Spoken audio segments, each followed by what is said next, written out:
Today's Biblical Hebrew Grammar Lecture addresses Hebrew word order and negative commands. Let's begin by looking at imperative forms that take a Qamets-he ending. Now, this ending is only reserved for some atah imperative forms. It never occurs on any of the other three imperative forms. So here is a chart with atah imperative forms. So you command a guy to do something. Here are the forms. I'll walk through two charts worth of these forms, comparing your regular forms to the ones that have the Qamets-he ending. And afterwards, we can talk about, okay, what is this ending and what does it mean? So if you're commanding a guy to sit, you'd say shev or shva. To give is ten or tana. To go down, red or reda. Walk, lech or lecha. Now, with all of these forms, you get your regular vowel reduction. So this first vowel, when you add a suffix, it reduces. Let's look at some other atah imperative forms. The first two have two syllables, and then the next two are second vav words, but they're going to work exactly the same, really. You command a guy to send, shalach, or shilcha. Here, shma or shim'a. Arise, kum or kuma. Return, shuv or shuva. And with these atah imperative forms, even with the Qamets-he ending, they're still distinct in form from the three other forms. So if you're commanding someone to return, you command a guy shuv or shuva. If you're commanding a girl, you'd say shuvi. You're commanding men, shuvu, or a group of women, shovna. So still distinct in form. Now, why do you have some atah imperative forms with a Qamets-he ending? Now, some older grammars have analyzed these Qamets-he ending forms as being emphatic imperative forms.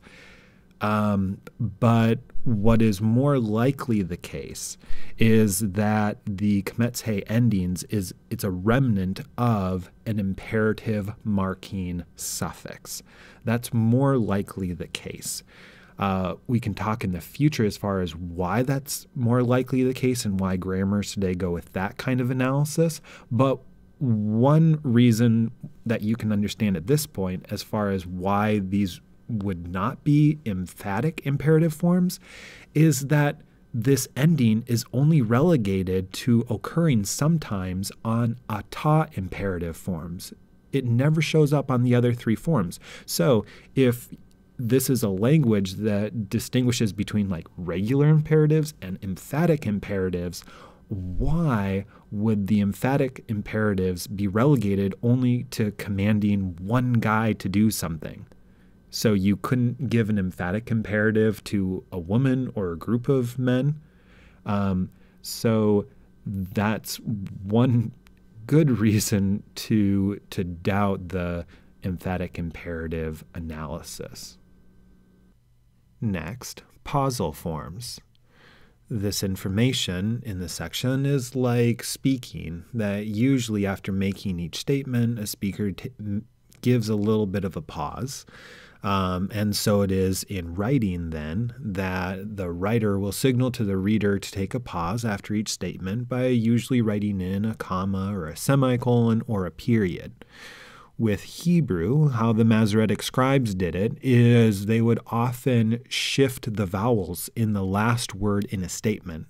And that would signal to the reader, okay, take a bit of a pause here. You just finished making a statement.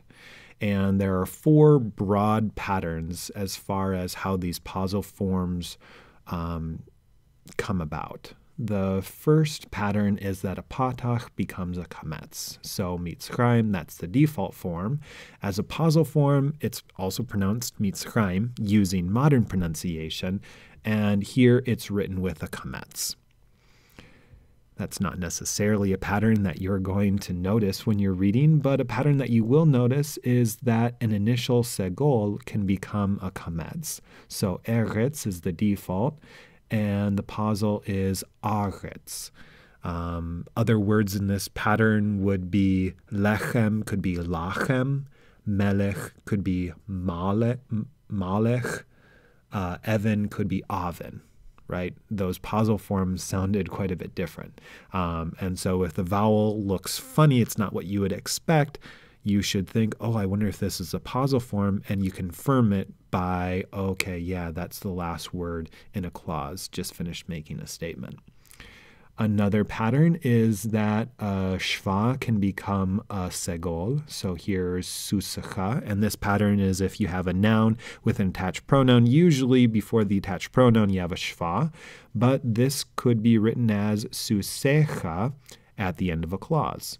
So you not only get vowel change, but you also get accent shift. So susacha, last syllable is accented, versus susecha, second to last syllable is accented.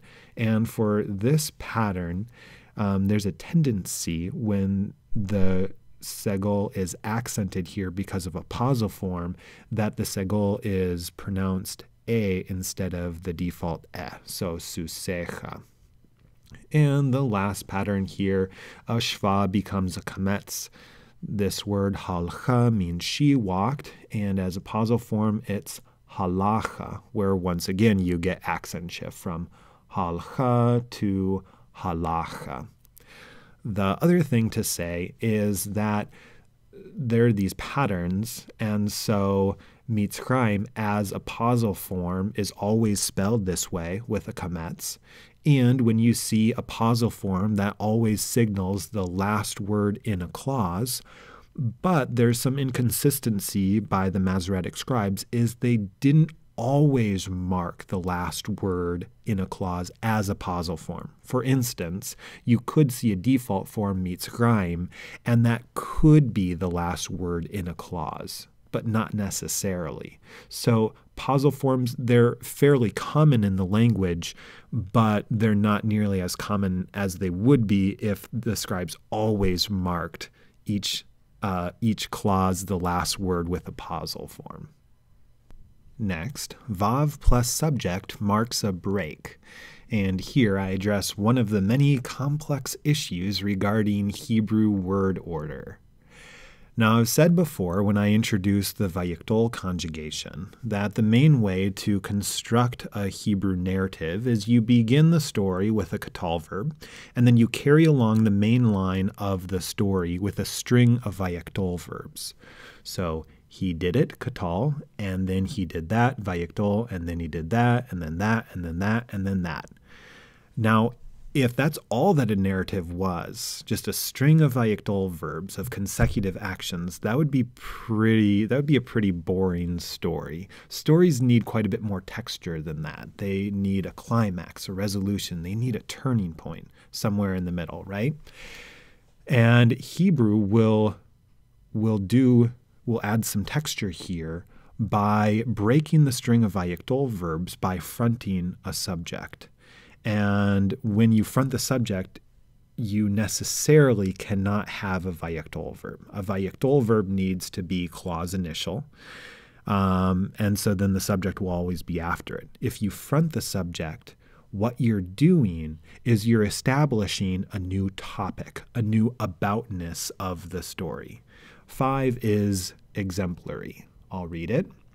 Vaya'al David bechema, va'avigail chachama, va'tishma mina'ar. So, and David went up in wrath, and Abigail was wise, and she heard from a young man. All right, I said if you front the subject, you're establishing a new topic. By new topic, I mean a new aboutness of the story. Now, the verbs are going to have this person, this new topic as the subject, and the characters are going to interact then with this new topic.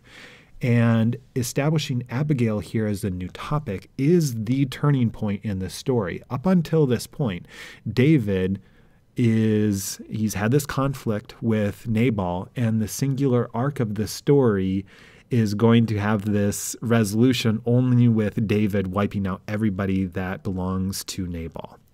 The turning point is when Abigail is introduced in the story and established as the new topic. And with her as the grammatical topic of the story at this point, now the verb, you don't even have to have an overt subject for the next clause. You just know the she is Abigail. And then now she is the center of the story. She's hearing about this conflict with David and Nabal from a young man. And so this establishing Abigail as the topic midway through the story is very significant. And it's pretty cool how Hebrew is able to show this with the word order. Number 6 is another example where you're establishing a new topic, but you're also doing something else. I'll read it. Vatasem al hachamorim veDavid amar ach la sheker. All right, so, and she, Abigail, carrying on from before, she placed the bread and the wine on the donkeys. And David said, truly for the lie, or truly in vain, I had guarded Nabal's shepherds. Where here the story shifts back with David as the topic.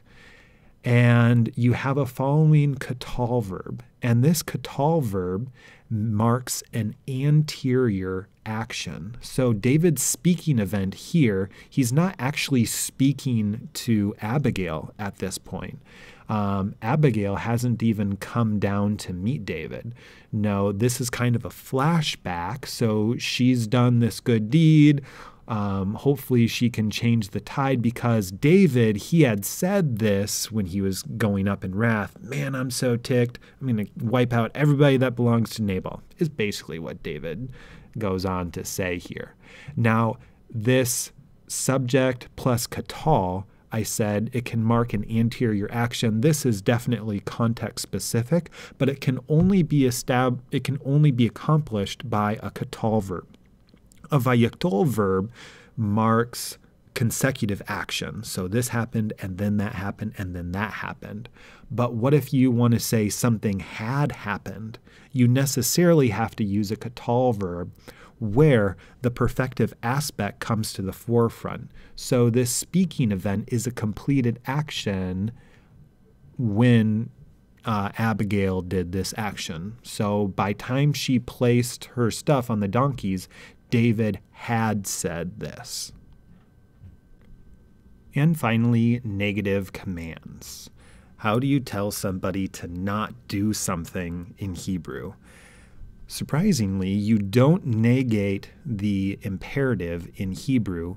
You negate a yikdol verb. So when you're telling somebody to do something, you use an imperative. When you're telling them to not do something, you use a yikdol. And there's two ways that you can negate it. You can negate it with all or lo. And so the question is, why would you use one and not the other? Some grammars say all marks temporally binding commands, so not now, but maybe later, whereas lo marks absolute prohibitions, not ever. And I think by and large this is on track, but I would say all is just the default negator, and it can be used with all kinds of commands. So with 7, all can negate a temporally binding not now command. This is a king talking to his people. Al tochal lechem ve'al tesht maim. So do not eat bread and do not drink water, where this is temporally binding. He's not saying starve yourselves to death. No, he's saying fast for this period of time. But 8 shows that all can be used with an absolute prohibition as well, because it's just a default negator. This is God telling his people, Al tifnu el ha-elilim. Do not turn to the idols. Where this is God speaking, so it's not temporally binding. No, this is an absolute prohibition. God has always and will always hate idols and will never want his people to turn to idols. So I think it's wrong to say all marks temporally binding commands. No, all is just your default basic negator, whereas lo specifically marks absolute prohibition. So you would never expect to find lo when a king tells his people to fast, for example.